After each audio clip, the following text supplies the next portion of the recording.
จึงที่อุบกันค่ะปองมาเย้าจึงที่อุบกันพออุบกันเนี่ยก็ปองในได้เขาที่จนกันเมื่อเอาตาลาที่ปอวุ่นที่เขาที่เมื่อเขาข้อดีทำค่าเขาก็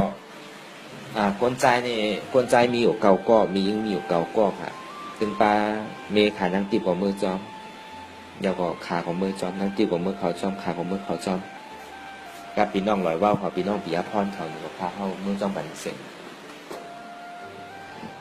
กำในขาก็สู้กับตามปกติค่ะ2 ชั่วโมง3 ชั่วโมงเนี่ยก็สู้กับวันใดก็ตอนเจ้า2 ชั่วโมงตอนขึ้น2 ชั่วโมงตอนบ่ายก็ค่าเขา3 ชั่วโมงตอนค่ำก็3 ชั่วโมงเนี่ยค่าเขาสู้กับพอสู้กับที่เดียวไหนพอหาสู้เวทนาหายกว่า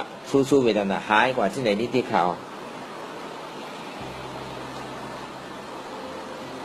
ก็ได้เป็นที่นั้นแล้วไหนก่อนมืออ่อนตั้งคาที่มือที่อันทำได้ไหนคาอยู่ที่เฮิร์นคาก็สู้อยู่ที่เฮิร์นคาก็สู้อยู่ที่เฮิร์นเนี่ยคาสู้อยู่3 วันทัดกันค่ะวันไหน5 ชั่วโมงวันไหน6 ชั่วโมงวันไหน6 ชั่วโมงกึ่ง3 วันทัดกันนั่งคับเพศเขาเมื่อสู้เนี่ยมันเจ็บค่ะถึงเขาปล่อยว่าเนี่ยมันเหมือนหนูขึ้นตั้งแต่ตีนถึงขาอารมณ์มันตุกมันทรมานเตะๆกันเนาะก็ใครหลาบเขาเพราะเป็นเจ้าหน้านั้นแล้วเนี่ยก็กำในคาก็เมื่อสู้ดีทำเมื่อนอนในทำก็เดี๋ยวพอเมื่อนอนในทำมันก็สู้ในทำนอนในทำมันก็สู้ในทำก็กับสู้เหมือนเก่าเนี่ยบ่ยาวก็สู้กับประมาณ6 ชั่วโมง7 ชั่วโมงค่ะสู้อยู่3 วันเจ็บเหมือนเก่าเจ็บเลยเก่าทั้งค่ะตัวสื่อก็มันตัวใหญ่ค่ะตุกขาเนี่ยมันตุกขาเตะๆกันเดี๋ยวเหมือนขาเหมือนหนูนี่ขึ้นขาเหมือนตีพูดตีขาดค่ะตั้งแต่ปลายตีนดอดถึงหัวเข่านี่ขึ้นลงเนี่ยอารมณ์มันตุกทรมานสุดท้ายตัวสื่อก็ไม่ได้นอนแปรเนี่ยก็ถึงที่หายกันพอเป็นเรื่องนั้นแล้วเนี่ยก็ขาก็สู้โปรแต่ในตอนเดินเนี่ยเวลามันก็จำมาในเข้าตั้ง4 วัน5 วันเนี่ยในเข้าตั้ง4 ขึ้นเนี่ยที่เขาก็สู้กันเนี่ยก็ขาก็จึงที่เมื่อไวสาธรรมไม่ยุ่มเย็นว่ามันเป็นอย่างคาตลาคาในพอสู้คาสู้บ่แต่ในตันเลยเนี่ยมันก็ย่ำหันในที่ในแค่จื้อคาแม่มันเป็นแต่ว่าคามีนี้มีศีลไว้ลองหอลองเฮิรนแลมันเป็นคา5มันมาเฮคา5เนี่ยแม่เขาก็บอกว่าอันนี้เดี๋ยวมันเคยมีหมอตั้งแม่ห้องสอนมันก็ไล่ตลาเย้าแต่ว่ามันขึ้นตลาอะไรก็เพราะว่ามันมีหนีไว้ตาโลพรตั้งธนาคารในเขาตั้ง10 ปีมันก็ขำไปออกยาวก็ลูกตีบ้วนไว้นั่นโน้ลูกซ้ำบ้วนชื่อละอันตีเหตุตีลูกบ้วนไว้นั่นลูกโลการับตีเหตุนั่นแม้ว่าที่เนี่ยกำเหลียวก็ค่ะเขาป่องใจเอาค่ะมาบ้วนชื่อละในนี่ที่อันค่าและผ่อนเพื่อนผ่อนสังนั่นถ้าว่ามันผ่อนได้ล่าเนี่ยก็เป็นใครยืดก็ปล่อยมันยืดเลยนี่ปีนี้น้องอันที่เอาไว้นั่นเนี่ยก็ก้อยๆชายไก่ยาวก็บางตีอันถูกดีย้อนก็ดีย้อนตีคอดีย้อนเอาเนี่ยมันก็สร้างร่างก็ห้อมมีใจติดเกี่ยวกับลองนีลองศีลนะครับเนี่ยเพราะเป็นเรื่องนั้นแล้วเนี่ยขาวก็มันนั่งจนตุกข้านี่มันพันกับเดียวค่ะนั่งซื่อก็พันกับตุกข้าเวทนาเนี่ยเอามันนั่งเนื้อมาหินก็ตึงพันค่ะเฮ็ดซื่อก็ตึงพันตุกข้าค่ะก็เนี่ยเพราะเป็นเรื่องนั้นแล้วเนี่ยข้าก็การนั่งทางเมื่อวันทน5วันทน6การนั่งสู้กับมาท่านทั้งเพราะเป็นเรื่องนั้นแล้วเนี่ยเอาคนนั่งคัดเพศแต่ใครเป็นสื่อปล่อยมันเป็นอะไรกำในก็เขาก็หรือว่าเขาเลยกับพิเตอร์ญาอริยาอันเขาสูงเลยเขาเลยกับพิเตอร์จอมอันที่เขามาปฏิวัติในเนี่ยเขาก็สร้างร่างใจเขาเดียวสร้างร่างอันที่เป็นมาปฏิวัติจอมเขาได้กอดได้เสียวธรรมะมีสวยเอามังปอกเนี่ยเขาก็หันเป็นใจเขาก็จังกับเตอร์พิษเนี่ยก็เขาก็ผ่อนใจเขาไว้ถอดถอนใจเขาก่อนเมื่อเขาดินนั่งกรรมฐานนั่นอาจารย์เขากับพิเตอร์ญาเปินใจเขาคิดตาเขาหันเนี่ยใจเขาวนก็เดียวครับลูกปากเขาบาตัวเขาไม่ก็ใจเขาเพราะเหตุนั้นน่ะเขาก็ถอดถอนเนี่ยเนี่ยเพราะเป็นซึ่งนั้นแล้วเนี่ยขาเขามันหนังเพราะว่ามันหนังตะลาวเนี่ยก็เหมือนงูใหญ่ๆ3 ตัวค่ะเหมือนมาอยู่ตีคันนางตีโกนเนี่ยค่ะอาบเหมือนดิมัดรันเข้าโกนอาบดิมัดรันเข้าโกนได้3 ตัวโกนอ่ะค่ะขาในปันปลาย2 ปอกทน3มาไม่อ่างตีปลายทางกำเนี่ยก็เนี่ยเหมือนโปรบุญมาบอกจื่อไหนลูกอันนี้มันเป็นบทของลูกได้กับพิษ ยาเมเปิ่นยาเนี่ยมันหันกับที่นั่นค่ะกับพิญญาเมเปิ่นกับพิญญาสินกาเมเนี่ยมันมาตอบแทนเฮาขึ้นเพราะว่าลูกโอ๊ตลูกตายเมื่อไหร่ลูกโอ๊ตเมื่อไหร่เนี่ยทางซามเลยเนี่ยลูกติดตายเอาอาติดตายได้เต้อ๋อก็แปลว่าค่าขี้ออกเลยดิค่ะอันนี้มันใจในฝันค่ะนะอันนี้มันเป็นในเดียวครับเมื่อเขาปฏิวัติค่ะในญาณในปิญญาเขามันเกิดขึ้นมาก้อยเพราะเป็นที่นั้นเนี่ยก็โกตายค่ะอ๋อโกเราเนี่ยก็ดีอ้ามเพราะว่าถึงดีตายเต้ว่าซ้ำดีโกอยู่ก็เลยว่นใจฮัททันนี่แหละพวกก็ตาย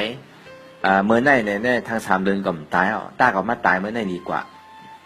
เพราะ3 เดือนมากก็ดีตายเต้เนี่ยก็หลุดพึกตายเมื่อไหร่เพราะก็ตายเมื่อไหร่ก็ตายเอาทั้ง3 เดือนเนี่ย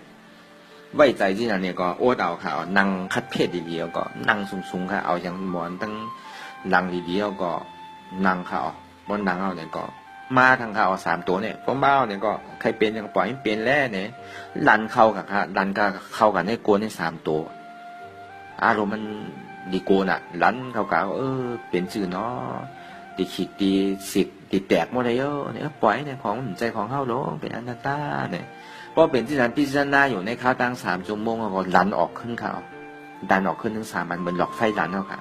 เพราะว่ามันดันออก3 อันเนี่ยก็อันเขาพิจารณาเกี่ยวกับเรื่องสภาวะธาตุดินน้ำไฟลมเจ็บแกนตรงตอดเนี่ยสารเป็นสภาวะของธาตุลมเพราะว่าวัวเนี่ยมันเป็นธาตุลมเนี่ยก็รูป8เพราะว่านักเบาอ่อนแข็งเขาสภาวะเพราะว่าหันเขาตัวเนี่ยก็รูป8ธาตุไฟเนี่ยก็กำห้อนกำกัดกำอุ่นกำหนาวเพราะหัวมันเป็นธาตุไฟเนี่ยก็รูป8เย่าก็ธาตุน้ำของมันเอาเขาจะในมาจู้ตุ่มเนี่ยเขาเอามาแตกแยกเพราะว่าวนพิจารณาเนี่ยก็รูป8ใช่ไหมในสภาวะธาตุดินน้ำไฟลมเจ็บแกนตรงตอดเนี่ยสั่นไหวไม่กัดอุ่นหนาวจู้ตุ่มแตกแยกตั้งหมดธาตุทั้ง4นี่มันสามารถแตกแยกกันเลยค่ะก็บอกว่ามันอยู่ในปึงอิงเหนือกันแต่อันเอาเขาจะในมาแตกเนี่ยมันเป็นธาตุน้ำออกเอาเขามาลู่กว่าก็เป็นธาตุน้ำเหมือนกันแต่ว่าธาตุน้ำเนี่ยมันดีลู่มอกคือเข้าหันได้แต่ว่าเข้าหันมือมันเอามาแต่เลยเอามาจู้ตุ่มเนี่ยมาเอามาแตกแยกหันขนั่นก็เอาเพราะเป็นที่นั้นเนี่ยก็สู่พิจารณาข้าวตั้งอยู่ใน11 ชั่วโมงครึ่งค่ะนะตั้งแต่12 โมงข่าว12 โมงกลางวันเนี่ยต่อถึง11 โมงกลางคืนค่ะ11 โมงครึ่งกลางคืนเนาะเพราะว่าเป็นที่นั้นเนี่ยก็หายกับหมดค่ะที่เวทนาที่มันเจ็บแกนตรงตอดเนตรชาเนี่ยมันหายแต่ใจเนี่ยมันเปิงใจเนี่ยมันเปิงค่ะกับในใจเขานี่มันเรียกลงลองพึกหายใจลองพึกหายใจด้วยก่อนไรค่ะอันที่เป็นว่าเขานิโรธาสมาบัติเนี่ยมันโดดได้เป็นที่เนี้ยจึงดีปองค่ะเพราะเขาพึกกับที่ก็ห้อมหายใจก็อ่ำตายนั่นได้มันใจเป็นเปิงหลงมันค่ะเนาะอันนี้ก็เขาบอกปอนอดอีกนึงได้มาก็มันถึงกับขนาดนั้นแล้วเนี่ยก็หายใจก็ไม่เป็นครับพึกด้วยเพราะว่ากูบอกเนี่ยเพราะเขาหายใจเนี่ยมันเฮิร์นด้วยอันนี้ผมใจค่ะเพราะเขากันด้วยหายใจมา2, 3, 4, 5 นาทีก็ไม่เป็นค่ะอยู่ร้อยกับที่ไหนที่ก็แต่ว่าใจมันเปิงมันเมียวใจนี่มันเป็นอันนึงอันเดียวกันค่ะมันกับคิดกับปุ้งกับแต่งนั่นว่ะเพราะเป็นเจ้าหนังไหนเอาเนี่ยเขาก็ปล่อยมันเนาะเมื่อเขาสู้มันมาเนี่ยก็เขาที่เอามือมันมานั่นแหะเมื่อเขาวางแล้วเขาที่เอากูบอกเนี่ยเขาสู้เวทนาอันนังคาเพศเนี่ยพอเขาวางเนี่ยมันมาเขามันเจ็บน่ะมันดิดมันเนี่ยเหมือนหนังนูคือกันคาวามือเจ้านั่นน่ะก็ในขาก็เอาขาลงวางด้วยหมอขาหน้าที่ย้ายด้วยทางหมอขาหน้าที่เนี่ยก็แย่เนี่ยก็เป็นแล้วก็ขาเจ็บขาขึ้นนี่มันมีจึงดีปองว่าเวทนาอันที่เขาสู้เนี่ยมันถึงดีถึงตั้งเนี่ยมันขำเหมือนไอ้เนี่ยขาเขาถึงดีปองที่เนี่ยก็ในก็เรียกบอกใจน้ำใสมากไปมันเป็นของขาดน้ำใสตลาดเนี่ยก็มันขาก็สู้เนี่ยสุดๆเดียวสุดปักสุดเปิงมันอะไรก็ปล่อยมันมันถึงขิงถึงข้าวมันเตยปล่อยมันเนี่ยก้อยสู้กับต่อถึงวันก็เย้าข้าวก็ว่าที่ไหนกันในมันแปลกเปิงซื่อด่าเนี่ยกับในคาเข้ากับเขาห้องน้ำกับถ่ายนักถ่ายเบาเนี่ยมันมีเอาค่ะเรือเตียนเกยตกไว้หายหมดตึงมีหยดหนึ่งก็ตึงมีค่ะดีอ้ามค่ะอันนี้มันแปลกมากที่ไหน